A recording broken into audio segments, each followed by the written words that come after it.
رات کے تقریباً 1 بج چکے تھے، لیکن فرحان کے انتظار میں میری آنکھیں دروازے کے ساتھ جا لگی تھیں، لیکن وہ اب تک نہیں لوٹا تھا۔ آفس ٹائم 5 بجے تک ہوتا ہے، لیکن اس کے بعد وہ کہاں جاتا ہے یہ اس نے مجھے کبھی نہیں بتایا۔ میں اس کی ماں تھی، ظاہر ہے کچھ نہ کچھ تو میرے علم میں تھا ہی کہ وہ شراب اور لڑکیوں کا رسیہ ہے۔ اس کی راتیں بھی اس کے باپ کی طرح رنگین تھیں، اور اس کا موبائل نت نئی ان گنت لڑکیوں کے میسیجز سے بھرا پڑا تھا، اور یہ سلسلہ تب سے ہی شروع ہو گیا تھا جب میں نے اسے کم عمری میں ہی موبائل لے کر دے دیا تھا۔ آپ سوچتے ہوں گے کہ شاید یہ مائیں ہی ہوتی ہیں جو پہلے اپنے بچوں کو بگاڑتی ہیں اور پھر سر پر ہاتھ رکھ کر روتی ہیں، لیکن میرے معاملے میں ایسا نہیں تھا، کیونکہ میں ایک سنگل مدر تھی، لیکن میں نے اپنے شوہر سے طلاق نہیں لی تھی، بلکہ میں ان سے علیحدہ ہو گئی تھی، اور ایک طویل قانونی کارروائی کے بعد فرحان کو حاصل کرنے میں کامیاب ہوئی، کیونکہ اپنے باپ کے نقش قدم پر چلتے ہوئے ویسا ہی بن جائے۔ لیکن شاید میں یہ بھول رہی تھی کہ فطرت کبھی نہیں بدلتی، چاہے آپ کتنی ہی اچھی تربیت کیوں نہ کر لیں۔ میں نے فرحان کو اس ماحول سے نکالنے کی کوشش کی جہاں پر اس کا باپ شراب کے نشے میں دھت بغل میں ایک نئی لڑکی کو تھامے گھر میں داخل ہوتا تھا، تو مجھے ایسے لگتا جیسے یہ گھر نہیں بلکہ کوئی اڈا ہے جہاں پر میرا شوہر میرے سامنے ہی دادے عیش اڑا رہا ہے، لڑکھڑاتے ہوئے ایک ہاتھ میں بوتل اور ایک ہاتھ سے لڑکی کا ہاتھ تھامے۔ جب وہ گھر کے اندر داخل ہوتا تو میں سراپا احتجاج بن جاتی اور جہانگیر کو سمجھانے کی کوشش کرتی کہ اس گھر کو گھر ہی رہنے دو، اسے چکلا مت بناؤ۔ پہلے تو میں یہ سب برداشت کر لیتی تھی، لیکن اب میں بیوی ہونے کے ساتھ ساتھ ایک ماں بھی تھی۔ مجھے اب اپنی زندگی سے بھی زیادہ اپنے بچے کو اچھا ماحول دینے کی فکر رہتی، تو میں جہانگیر کو بھی سمجھاتی، لیکن جہانگیر اکثر میری باتوں پر ہنستا ہوا اپنے ساتھ لائی ہوئی لڑکی کو اندر لے جاتا اور میرے منہ پر ہی دروازہ بند کر دیتا۔ یہ تقریباً ہر دوسرے روز کی کہانی تھی۔ فرحان پہلے تو چھوٹا تھا، اسے ان باتوں کی سمجھ نہیں تھی، لیکن پھر وہ مجھ سے سوال پوچھنے لگا تھا کہ پاپا کے ساتھ یہ آنٹی کون ہے، تو میں اسے کوئی نہ کوئی جھوٹ گڑھ کر مطمئن کر دیتی تھی، لیکن پھر ایسا بھی ہونے لگا کہ وہ ضد کرتا کہ میں بھی پاپا کے پاس جاؤں گا، تو میرے لیے اس کو سنبھالنا بہت مشکل ہو جاتا۔ میں تو جانتی تھی کہ بند کمرے کے پیچھے کیا ہو رہا ہے، لیکن وہ معصوم تو اس ناپاکی سے واقف نہیں تھا، اور میں نہیں چاہتی تھی کہ وہ اتنی کم عمری میں اپنے ذہن پر کوئی گندا اثر لے کر بیٹھ جائے جس سے اس کی ساری زندگی تباہ ہو جائے۔ اس لیے میری کوشش ہوتی تھی کہ جب جہانگیر گھر آئے تو اس سے بہت پہلے فرحان سو جائے، لیکن جوں جوں وہ بڑا ہوتا جا رہا تھا اس کی روٹین بھی بدلنے لگی تھی۔ پہلے وہ جلدی سو جاتا تھا، لیکن پھر جوں جوں اس کی کلاسز بڑی ہوتی گئیں تو پڑھائی کے بوجھ تلے اسے لیٹ نائٹ ہوم ورک کرنا پڑتا۔ ایسے میں اگر جہانگیر گھر آتا تو فرحان کو پتہ چل جاتا اور وہ دوڑ کر اپنے باپ سے ملنے کے لیے کمرے سے باہر نکلنے لگتا، تو میں اسے روک دیتی۔ وہ مجھ سے لڑنے لگتا تھا کہ مما پاپا صبح کے گئے اب آئے ہیں تو میں اب بھی ان سے نہ ملوں، آخر آپ کیوں مجھے ان سے ملنے نہیں دیتی؟ تو میں اس کے ان سوالوں پر زچ ہو کر سوچتی کہ اسے کیا بتاؤں کہ جب تم باہر نکلو گے تو اپنے باپ کو نشے کی حالت میں دھت لڑکھڑاتے وجود کے ساتھ ایک عورت کی باہوں میں دیکھو گے تو نہ جانے کیا محسوس کرو گے۔ ہو سکتا ہے کہ تمہیں اپنے ہی وجود سے نفرت ہونے لگے، یا پھر تم بھی اپنے باپ کے رنگ میں ڈھل جاؤ، اور ایسا میں کسی قیمت پر نہیں ہونے دوں گی۔ مجھے اکثر گہری سوچ میں ڈوبا دیکھ کر وہ میرا کندھا جھنجھوڑنے لگتا کہ مما پلیز دروازہ کھولیں، مجھے باہر جانا ہے، پاپا سے ملنا ہے۔ تو میں اس لمحے بھی اس کے باپ کا پردہ اور بھرم رکھنے کی پوری کوشش کرتے ہوئے اسے سمجھانے کی کوشش کرتی کہ بیٹا ابھی پاپا بہت تھکے ہوئے گھر آئے ہیں، انہیں آرام کرنے دو، صبح مل لینا، ابھی تمہارا ان سے ملنا کچھ مناسب نہیں ہے، ویسے بھی وہ اپنے کمرے میں چلے گئے ہیں، اب وہ آرام کریں گے، ایسے میں انہیں ڈسٹرب کرنا کتنی بری بات ہوگی۔ میں انہی چھوٹے چھوٹے دم دلاسوں کے ساتھ اس بچے کو بہلاتی چلی جاتی، لیکن میں جانتی تھی کہ تا دیر میں جہانگیر کے ان گھناؤنے کارناموں کو فرحان سے چھپا نہیں پاؤں گی، ایک نہ ایک دن اسے پتہ چل ہی جائے گا، تو نہ جانے پھر کیا ہوگا۔ میں حتی الامکان یہی کوشش کر رہی تھی کہ اس کے ننھے سے ذہن پر کوئی برا اثر نہ پڑے، کیونکہ بچہ سب سے زیادہ اپنے گھر کے ماحول سے ہی سیکھتا ہے، تو میری ہر ممکن کوشش یہی تھی کہ میں اپنے گھر کے ماحول کو بہتر سے بہتر بناتی چلی جاؤں۔ لیکن کیا گھر کا ماحول صرف عورت بہتر بنا سکتی ہے؟ ایسا تو نہیں ہوتا نا کیونکہ گھر مرد اور عورت دونوں مل کر بناتے ہیں اور دونوں کے ہی تعاون سے گھر جنت کا نمونہ بنتا ہے۔ دونوں میں سے کوئی ایک اگر اس سلسلے میں مسلسل کوشش کرتا رہے تو بہت جلد تھک جاتا ہے، اور میں بھی بہت تھک گئی تھی۔ اس لیے میں نے ایک فیصلہ کیا کہ میں جہانگیر سے الگ ہو جاؤں، کیونکہ میری زندگی تو جو تباہ ہونی تھی ہو گئی، لیکن میں فرحان کی زندگی کو کسی صورت بھی داؤ پر نہیں لگانا چاہتی تھی۔ میں ایسے شخص کے زیر سایہ اپنے بچے کو پروان نہیں چڑھانا چاہتی تھی جس کی نظر میں نہ تو اس گھر کی کوئی اہمیت تھی اور نہ ہی عورت ذات کی۔ وہ عورت کو صرف اپنے لیے ایک کھلونا سمجھتا تھا، اس سے زیادہ وہ کوئی حیثیت نہیں دیتا تھا۔ یہ مجھے بہت جلد اس کے ساتھ رہتے ہوئے پتہ چل گیا تھا، حالانکہ جہانگیر کے ساتھ میری لو میرج ہوئی تھی۔ جہانگیر مجھ پر بری طرح سے مر مٹا تھا، حالانکہ میرے والدین اس رشتے کے لیے بالکل بھی تیار نہیں تھے، کیونکہ ہمارے سٹیٹس میں بھی کافی فرق تھا۔ جہانگیر ایک اچھے کھاتے پیتے گھرانے کا چشم و چراغ تھا، جبکہ میرے بابا ایک کالج میں پروفیسر تھے۔ میں اور جہانگیر ایک ہی کالج میں پڑھتے تھے، جہاں سے ہمارے درمیان بات چیت بڑھتے بڑھتے محبت میں بدل گئی تھی۔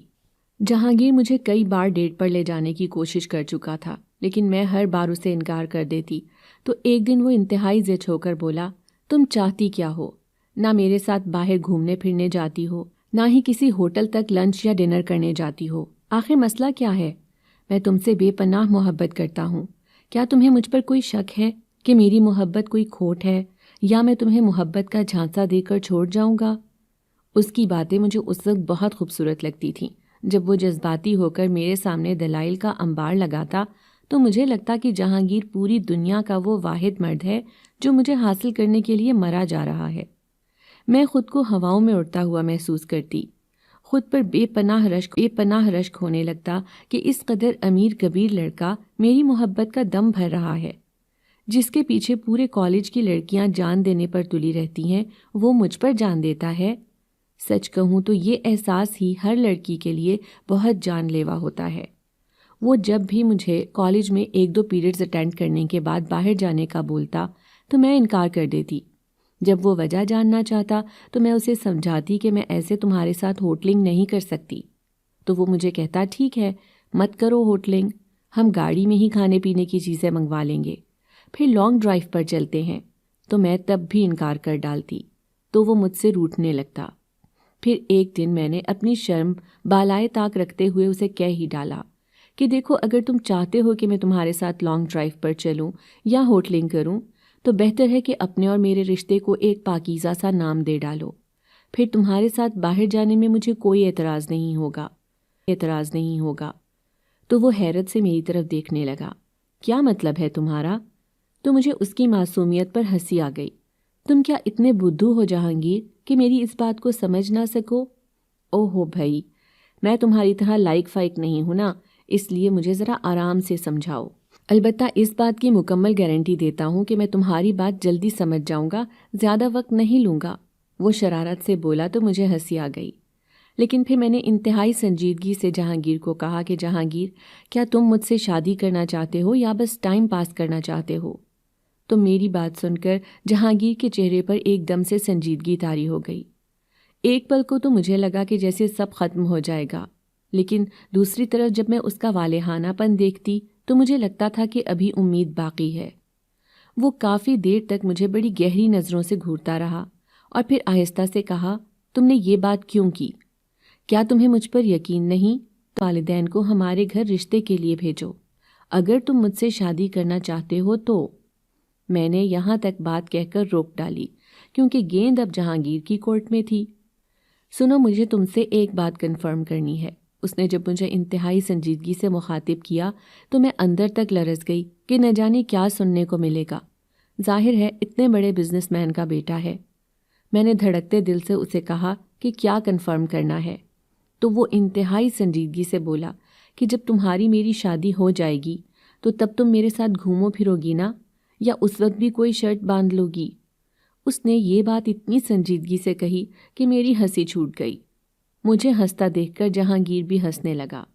دیکھو ناجیہ، یہ بات میرے بھی ذہن میں ہے، لیکن میں نے یہ بات تم سے ابھی تک اس لیے نہیں کی کہ ہم پہلے اپنی تعلیم مکمل کر لیں، اس کے بعد میں اپنے والدین کو تمہارے گھر بھیج دوں گا، اور میں اپنے گھر میں آلریڈی تمہارے حوالے سے بات کر چکا ہوں. بس ڈیڈی یہ چاہتے ہیں کہ ہمارے فائنل ایگزامز ہو جائیں تو اس کے بعد وہ تمہارے گھر جائیں گے. تو میں نے مصنوعی ناراضگی سے اس کی طرف دیکھتے ہوئے کہا, تو پھر تم نے یہ ساری بات مجھے پہلے کیوں نہیں بتائی؟ تو اس نے کہا کہ بھائی پہلے تم سے ڈر کے اس لیے بات نہیں کی کہ نہ جانے میڈم میرے سامنے پھر ایسی کون سی شرط لا کر رکھ دیں. اس کی دل فریب باتیں سن کر مجھے اپنے پاؤں زمین پر ٹکتے ہوئے نہیں لگ رہے تھے. میں بے حد بے صبری سے اپنے فائنل ایگزامز کے ہونے کا انتظار کرنے لگی, کیونکہ میں جانتی تھی کہ اس کے بعد مجھے میرے سپنوں کا شہزادہ بیاہ کر لے جائے گا. میں نے گھر میں امی سے اس حوالے سے ہلکی پھلکی بات بھی کر لی تاکہ اگر جہانگیر اپنے والدین کو لے کر آئے تو میرے والدین پہلے سے ہی ذہنی طور پر تیار ہوں. میرے والدین کو کوئی اعتراض نہیں تھا. وہ تو میری خوشی میں خوش رہنے والے انتہائی پیارے انسان تھے.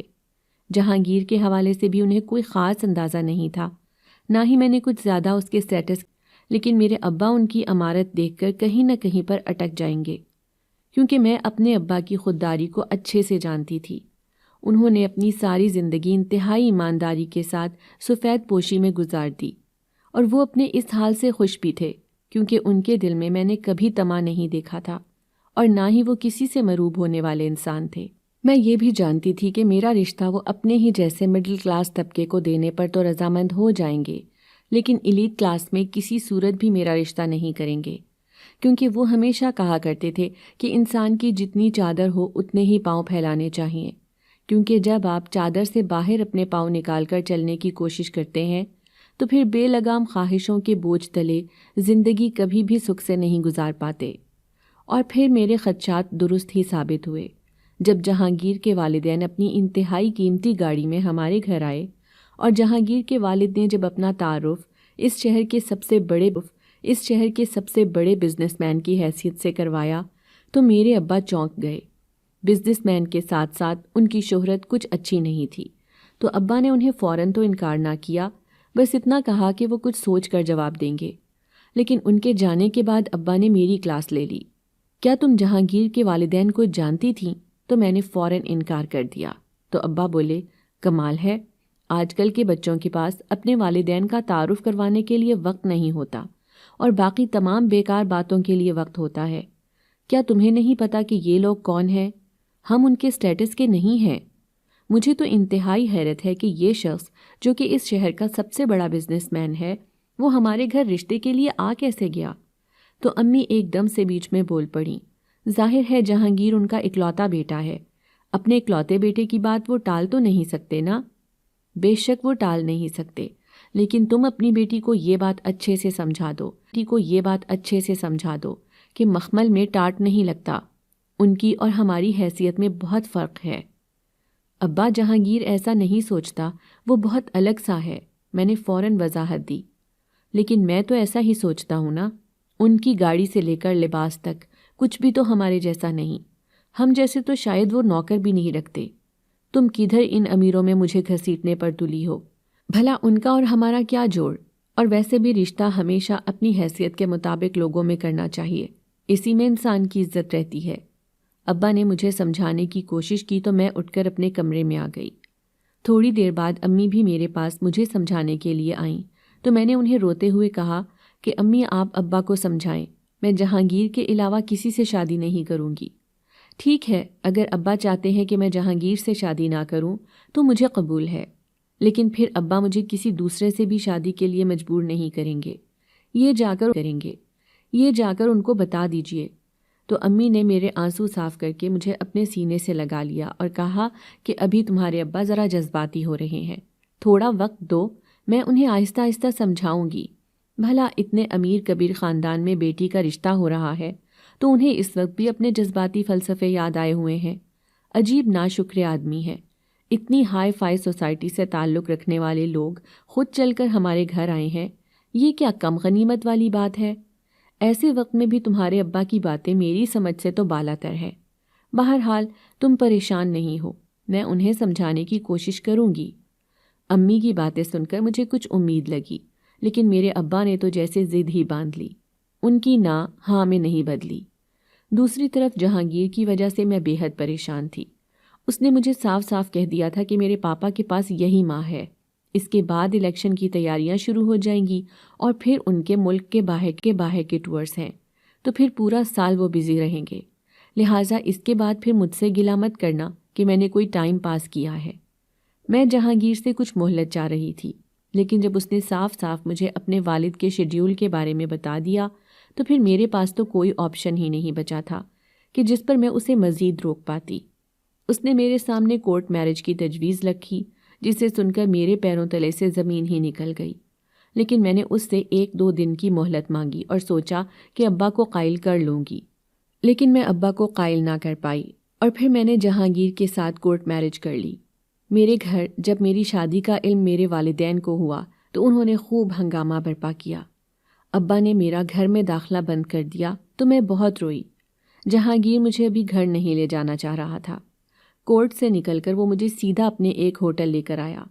وہاں رات گزارنے کے بعد وہ اگلے دن مجھے امی ابا کے گھر چھوڑ آیا، لیکن ابا نے مجھے گھر کے اندر داخل نہ ہونے دیا۔ امی نے بہت منتیں کیں، لیکن ابا نے ان کی ایک نہ چلنے دی، اور یوں میں گیٹ کے باہر کھڑی محلے میں اپنا تماشا بنواتی رہی۔ اس سے پہلے کہ خواتین نکل کر مجھ سے پورا انٹرویو لیتی، میں وہاں سے نکل آئی اور جہانگیر کو اطلاع دی تو وہ مجھے لے کر ایک فلیٹ میں آ گیا۔ یہ 2 کمروں کا ایک اچھا لگژری فلیٹ تھا۔ وہ مجھے گھر نہیں لے کر جا رہا تھا۔ اس بات پر میں بے حد حیران ہوئی کہ مسئلہ تو میرے والدین کی طرف سے تھا، اس کے والدین تو راضی تھے اس شادی پر، پھر وہ مجھے اپنے گھر کیوں نہیں لے جانا چاہ رہا؟ تو اس نے کہا کہ میرے والدین کبھی بھی چھوٹے گھر کی لڑکی قبول نہیں کریں گے، اس لیے روز روز کی چک چک سے بہتر ہے کہ تم یہاں مزے سے رہو۔ تو میں خاموش ہو گئی، لیکن میرے اندر کچھ ٹوٹ سا گیا۔ عجیب ہی شادی تھی جس میں نہ میرے والدین شریک تھے نہ ہی جہانگیر کے۔ میری شادی کے 1 ماہ بعد ہی ابا ہارٹ اٹیک سے فوت ہو گئے تو میرا امی کی طرف آنا جانا شروع ہو گیا، لیکن امی بھی زیادہ عرصے تک جی نہ سکیں اور وہ بھی اللہ کو پیاری ہو گئیں۔ تو مجھے ایسا لگا جیسے اس بھری دنیا میں بالکل ہی تنہا ہو گئی ہوں۔ اب میں اپنے دل کے دکھڑے بھی کسی کو سنا نہیں سکتی تھی، کیونکہ شادی کے چند ماہ بعد ہی جہانگیر کی اصلیت سامنے آ گئی۔ دراصل اس نے مجھ سے شادی کسی محبت میں نہیں کی تھی، بلکہ اپنی ضد کی وجہ سے کی تھی، کیونکہ اس کے نزدیک میں وہ واحد لڑکی تھی جو اسے اکیلے میں دستیاب نہیں تھی۔ اس لیے اس نے شادی کو بطور چارہ استعمال کیا، ورنہ شادی کے چند دن بعد ہی میں اس کے دل سے اتر چکی تھی۔ لیکن شاید وہ مجھے اس لیے قبول کر رہا تھا کہ میں نے اسے ایک بیٹے کا باپ بنا دیا، ورنہ شاید وہ مجھے اپنی زندگی سے ایسے ہی دھکے دے کر باہر نکال دیتا جیسے وہ اکثر اپنی زندگی سے نت نئی لڑکیوں کو استعمال کر کے نکال دیتا تھا۔ اس کی شراب نوشی کا یہ عالم تھا کہ وہ باہر تو پیتا ہی تھا، لیکن گھر میں نے پہلی بار اپنی زندگی میں جب شراب کی بوتل دیکھی تو اس دن ابا کی باتیں مجھے رلا گئیں۔ انہوں نے صحیح کہا تھا کہ یہاں صرف سٹیٹس کا فرق نہیں ہے، بلکہ ان کی سوچ بھی ہم سے کافی مختلف ہے۔ یہ کافی آزاد خیال لوگ ہیں، ان کے ساتھ ہم نہیں چل پائیں گے۔ مجھے ابا کی ایک ایک بات جب یاد آتی تو میں خون کے آنسو روتی۔ کاش میں ان کی بات مان لیتی تو آج یوں اتنے لگژری فلیٹ میں رہ کر بھی خود کو غریب تصور نہ کرتی۔ جہانگیر بلا کا عیاش پرست مرد تھا، جس کی ہر رات ایک نئی لڑکی کے ساتھ گزرتی، اور اب تو وہ لڑکیاں گھر بھی لانے لگا تھا۔ شراب کا دور بھی چلنے لگا۔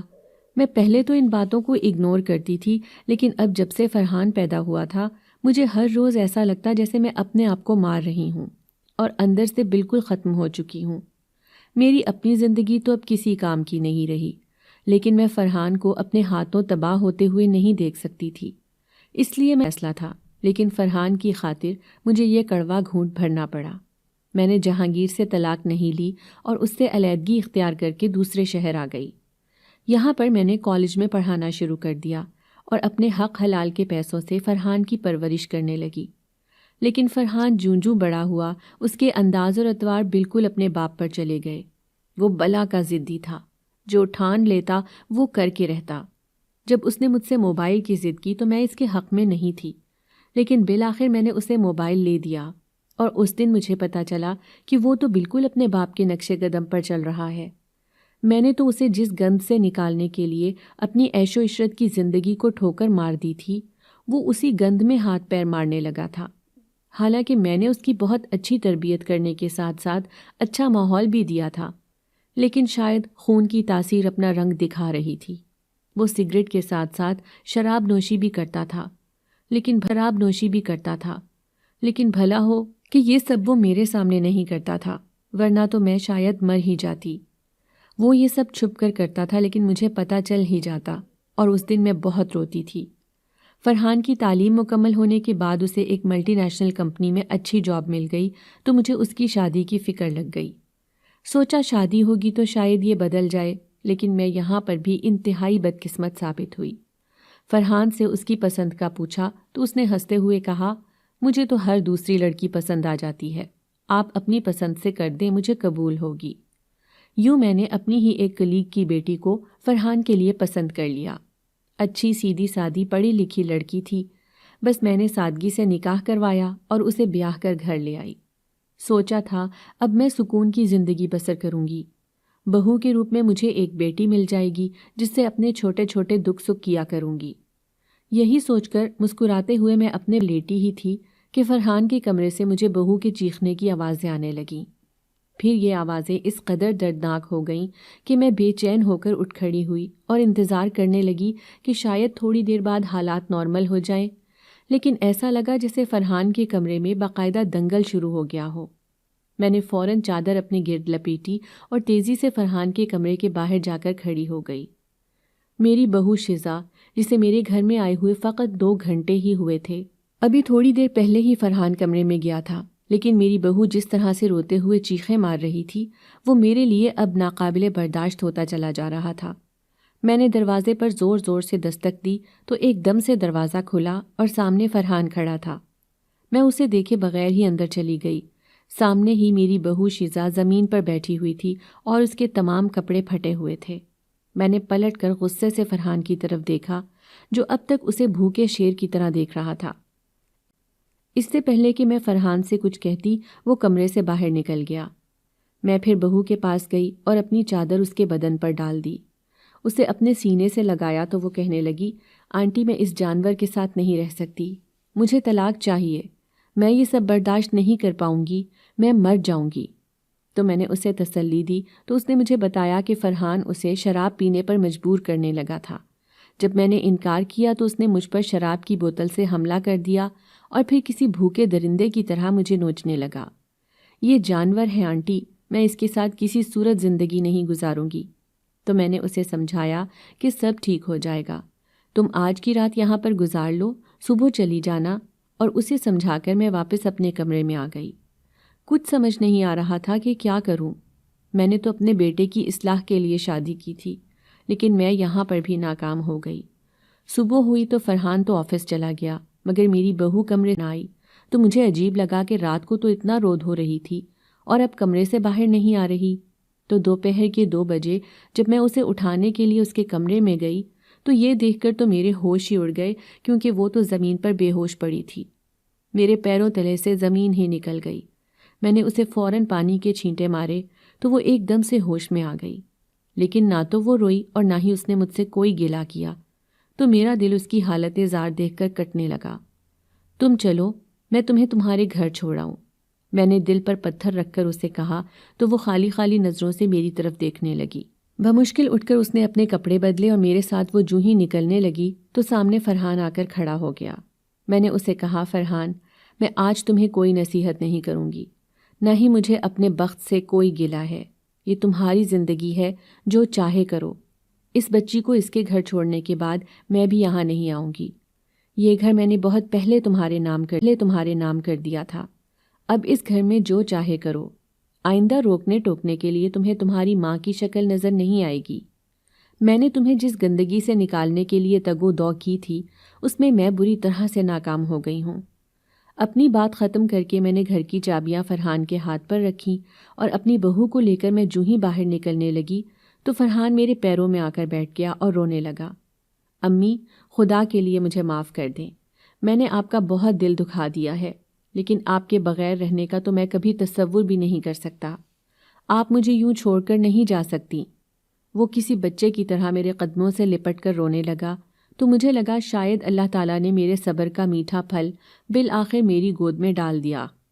میں شیزا سے بھی معافی مانگ لیتا ہوں، امی آئندہ اسے مجھ سے کبھی کوئی تکلیف نہیں ہوگی، میں کبھی بھی شراب کو ہاتھ نہیں لگاؤں گا، بس آپ مجھے چھوڑ کر مت جائیے گا، نہیں تو میں مزید تباہی کی طرف چلا جاؤں گا۔ میں نے شیزا کی طرف پر امید نظروں سے دیکھا تو اس نے بھی سر جھکا لیا۔ شاید وہ بھی اپنے رشتے کو ایک موقع اور دینا چاہتی تھی، کیونکہ ہمارے سماج میں ہر شریف لڑکی آخری حد تک اپنے رشتے کو بچانے کی کوشش کرتی ہے۔ بس میری یہ کہانی جو بھی سن رہا ہے، آپ سب میرے لیے دعا کیجیے گا کہ اللہ میری باقی کی زندگی سرخ